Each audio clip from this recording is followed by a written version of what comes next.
કોઈ સૂજો ને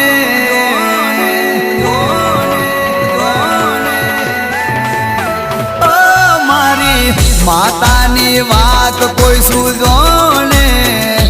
એ તો આવે વિપત ખરાટોને